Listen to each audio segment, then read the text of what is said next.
Haleluya.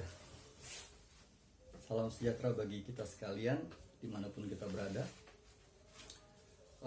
Kiranya damai sejahtera Kristus selalu ada bersama-sama dengan kita. Saudara Tuhan, dalam video yang pertama saya sudah menjelaskan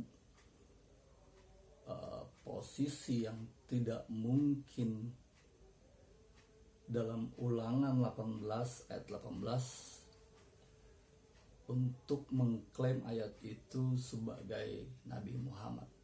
Nah, dalam janji saya dalam video yang pertama bahwa bagian yang kedua ini kita akan membahas tentang Yesus Kristus dalam korelasinya dengan Ulangan pasal ke-18 ayat yang ke-18. Kita akan mulai dari Keluaran pasal yang ke-12 ayat yang ke-40. Keluaran pasal yang ke-12 ayat yang ke-40. Lamanya orang Israel diam di Mesir adalah 430 tahun. Ini adalah penggenapan janji Tuhan atas Abraham dan keturunannya bahwa Allah akan memberikan mereka sebuah tanah yang disebut dengan Kanaan atau tanah perjanjian.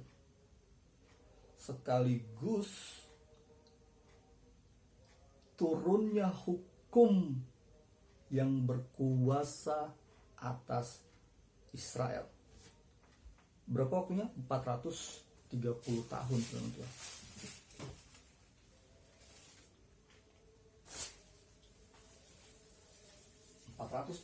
tahun itu rentang waktu sejak turunnya janji.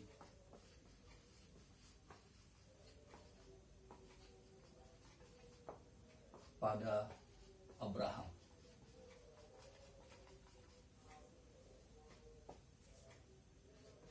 Dan lamanya orang Israel di Mesir. Ada waktu 430 tahun. Kemudian pada tahun ini dikatakan di situ bahwa hukum yang pertama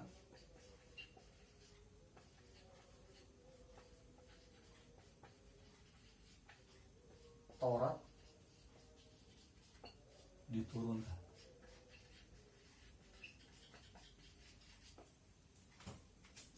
Perhatikan baik-baik, saudara.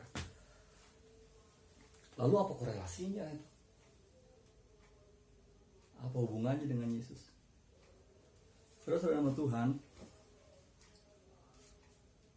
waktu terakhir perjanjian lama ditulis adalah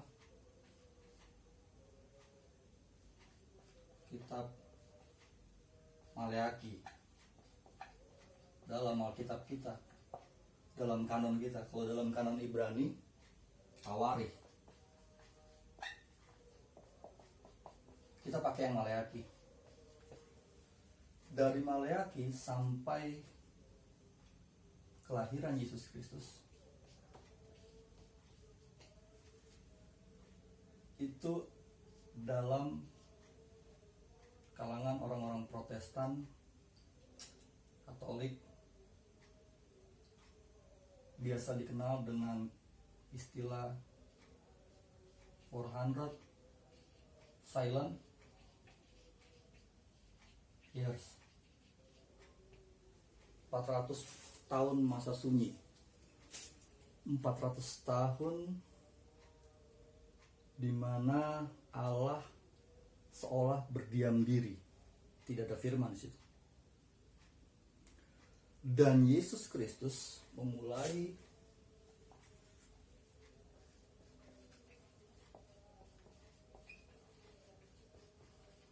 pelayanannya di usia 30 tahun. Totalnya 430 tahun. Sama antara yang terjadi ketika hukum Taurat itu akan diberikan, janji itu akan digenapi. Waktunya sama. Itu yang pertama. Mungkin Anda berpikir, itu mah bisa aja kebenaran, cocokologi itu. Oke, baik, kita akan lanjut yang kedua. Jika saudara menganggap itu hal yang kebetulan, kita akan masuk yang kedua, tentang kelahiran Musa. Keluaran pasal yang kedua. Apa yang terjadi di sana, saudara? Kalau saudara masih ingat, Firaun memberi perintah sebelumnya dalam Keluaran pasal yang pertama, ayat yang ke-22.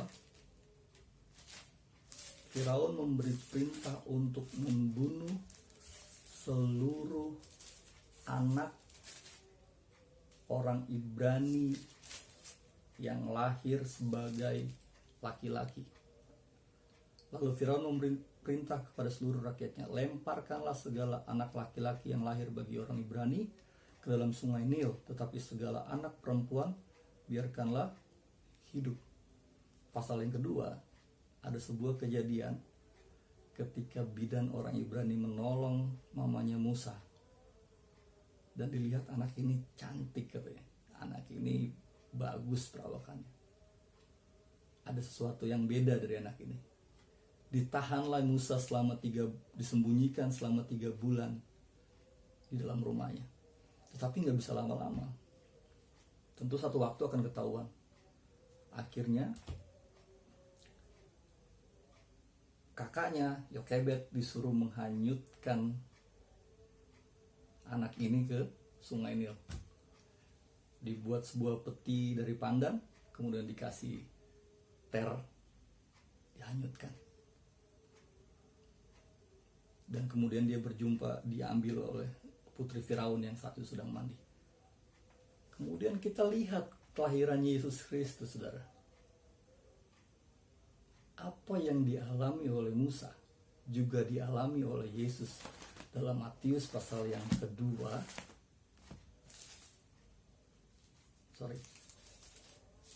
Matius pasal yang kedua, ayat yang ke-13 sampai ayat yang ke-15. Di sana dikatakan bahwa setelah orang Majus itu berangkat, nampaklah malaikat Tuhan kepada Yesus dalam mimpi dan berkata, bangunlah, ambil anak itu serta ibunya, larilah ke Mesir dan tinggal di sana sampai aku berfirman kepadamu, karena Herodes akan mencari anak itu untuk membunuh dia, dan seterusnya. Perhatikan baik-baik kesamaan ini. 2 hal yang sudah kita bahas tadi, bahwa rentan waktu munculnya Musa, munculnya hukum yang pertama itu sama dengan apa yang terjadi di zaman Yesus sebelum Yesus muncul. Waktunya sama.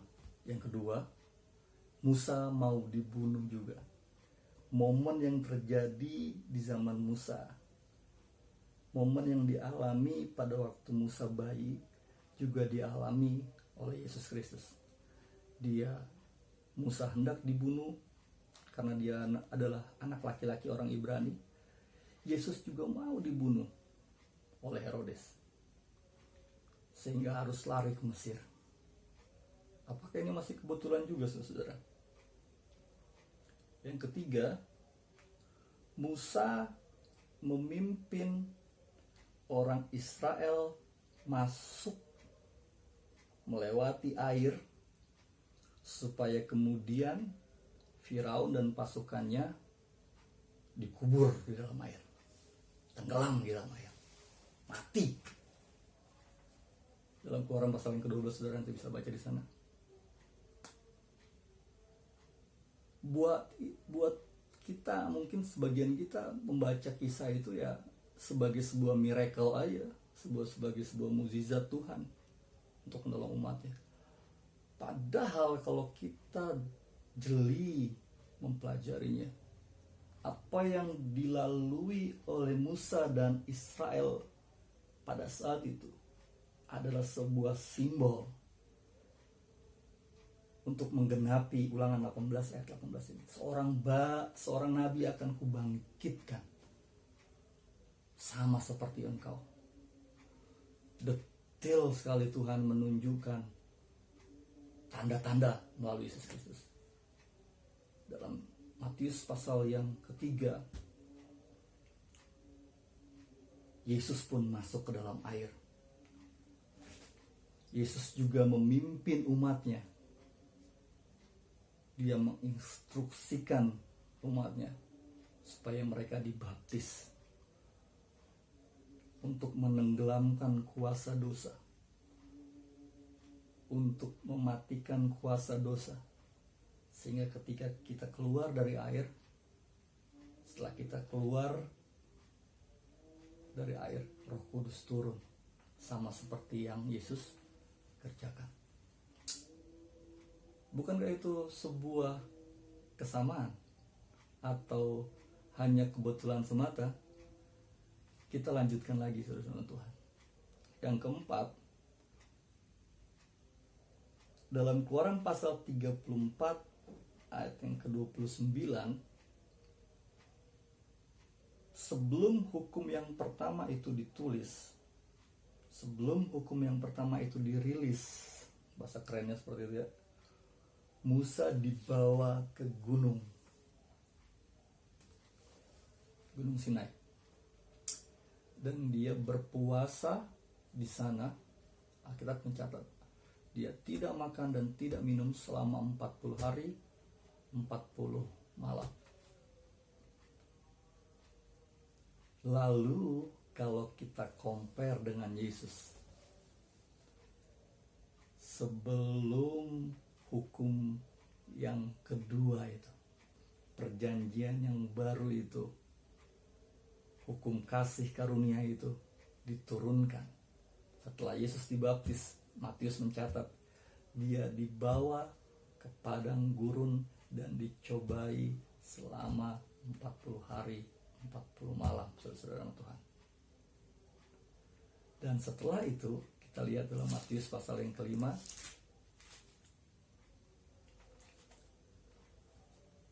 hukum yang baru dirilis.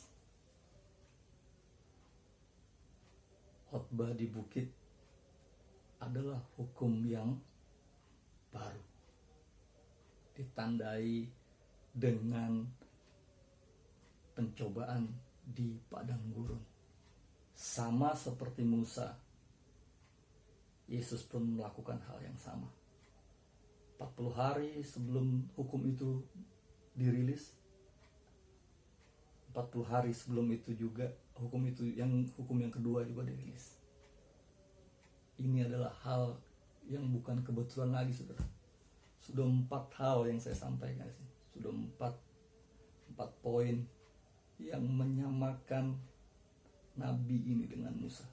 Poin yang kelima, segala tanda dan mukjizat yang dilakukan oleh Musa juga dilakukan oleh Yesus. Bahkan lebih hebat. Semua orang pada saat itu menyaksikan bahwa mukjizat-mukjizat yang dilakukannya betul-betul membuat takjub antara orang-orang Israel. Betul-betul membuat orang Israel berdecak kagum. Belum pernah yang seperti ini terlihat. Kenapa? Karena Yesus memang adalah nabi yang dinubuatkan dalam Ulangan 18 ayat 18, dan dia memenuhi seluruh kriteria yang disyaratkan dalam Ulangan 18 ayat 18. Itu yang kelima. Ulangan 34 ayat yang ke-5 dan 6. Lalu matilah Musa hamba Tuhan itu di sana, di tanah Moab, sesuai dengan firman Tuhan, dan dikuburkannya lah dia di suatu lembah di tanah Moab, di tentangan Bet Peor, dan tidak ada orang yang tahu kuburnya sampai hari ini. Ayat ini katakan he buried him. Dia menguburkan dia. Dia di sini Tuhan, dia yang kedua Musa. Tuhan yang menguburkan Musa. Yang kedua, kuburnya tidak diketahui sampai hari ini. Tidak ada yang dapat menemukan jasadnya. Hilang. Alkitab katakan matanya belum kabur dan kekuatannya belum hilang. Musa meninggal bukan karena dia sakit atau suntuk umur, saudara. Tetapi memang dia harus. Paham ya sampai sini? Dia harus saat itu juga, momen itu dia harus mati. Itu kehendak Tuhan. Itu rencana Tuhan. Dan mendelegasikan tugasnya kepada Yosua.